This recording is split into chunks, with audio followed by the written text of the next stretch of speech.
Tout le monde, yo tout le monde, pardon, c'est moi Axel ARP. Ça faisait longtemps que je n'avais pas fait de vidéo ou de vidéo historique, la rare qui était les crises de religion au XVIe siècle.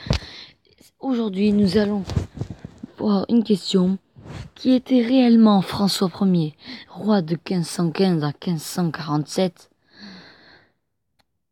qui est connu pour qu'on le surnomme comme le roi bâtisseur, comme le fameux château de Chambord. Donc, cette vidéo sera en deux parties. La première consacrée au début à sa généalogie, d'où venait-il? Donc, pour ça, il faut remonter à Saint-Louis. Voilà, Louis IX, voilà, 1270. Pour moi, le roi le plus chrétien d'Occident, le plus chrétien des rois de France. A eu Philippe III le Hardi, Philippe III, pardon, qui a eu Philippe III. Là, je ne comprends pas bien. Je crois que Philippe III a eu un autre fils, Charles comte de Valois, qui a eu Philippe VI de Valois, roi de France. Puis Jean de Le Bon, Charles V qui a eu Charles VI, Charles VII, Louis XI.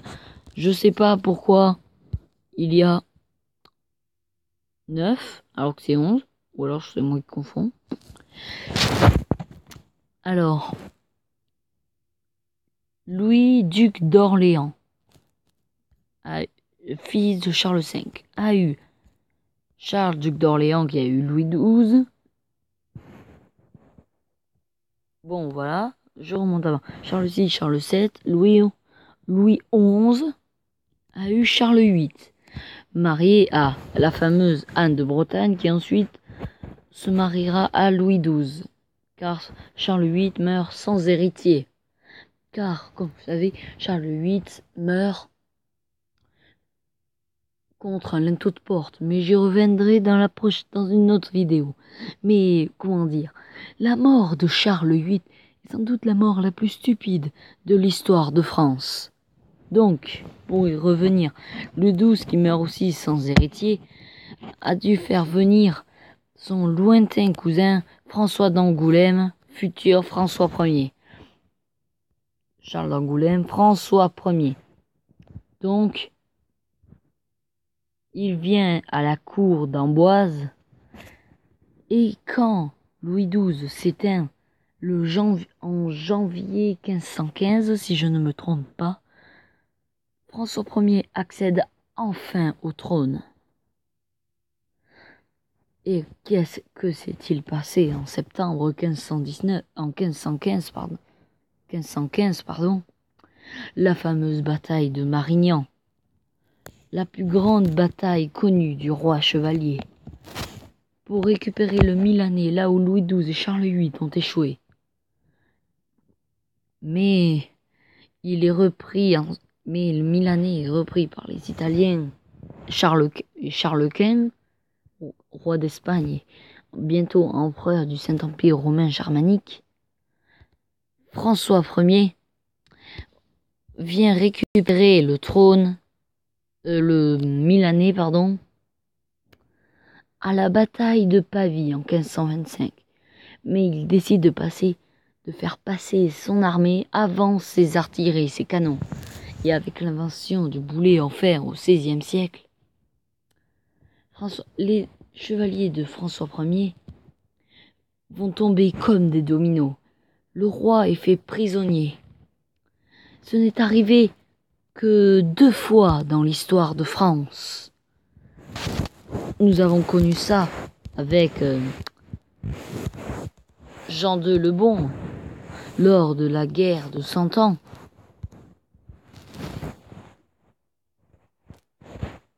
Voilà, vite fait. Voici Jean de Le Bon. Mais comment dire, François Ier étant fait prisonnier à Madrid, il y a une rançon. François Ier est libéré contre ses 2 fils, dont le futur Henri II. Imaginez voir sur une barque François Ier rejoignant le royaume de France, croisant la barque contenant ses deux fils mis en otage à Charles Quint. C'est un coup pour le roi de France, et Henri II ne le pardonnera jamais à son frère.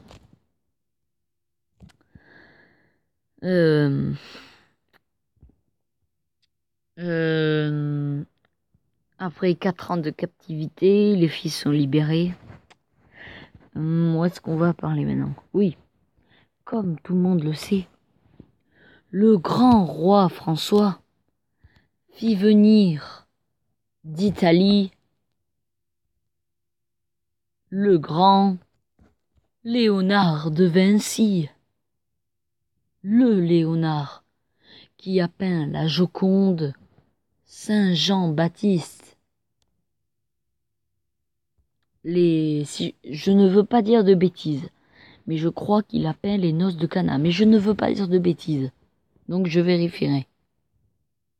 Donc attendez, je vais vérifier.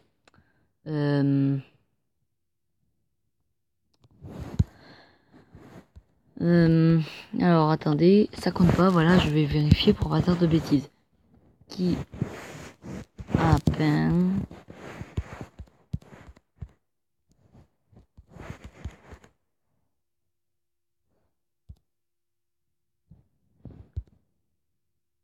alors, on voit. Ah, Paul Véronèse. Non, désolé, j'ai dit une bêtise, excusez-moi. Non, quoi? Mais non, mais quoi? Oh! Voilà, donc, non. Il a pas, j'ai confondu. Excusez-moi. Bon, bref, il fait venir Léonard de Vinci et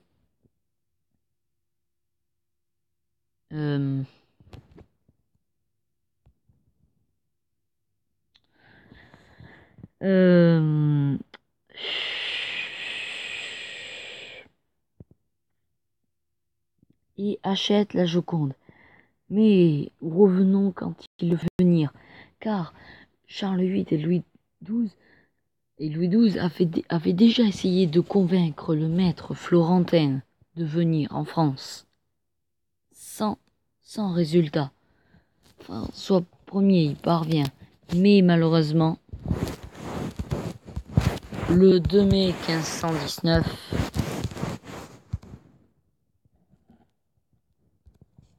Léonard de Vinci meurt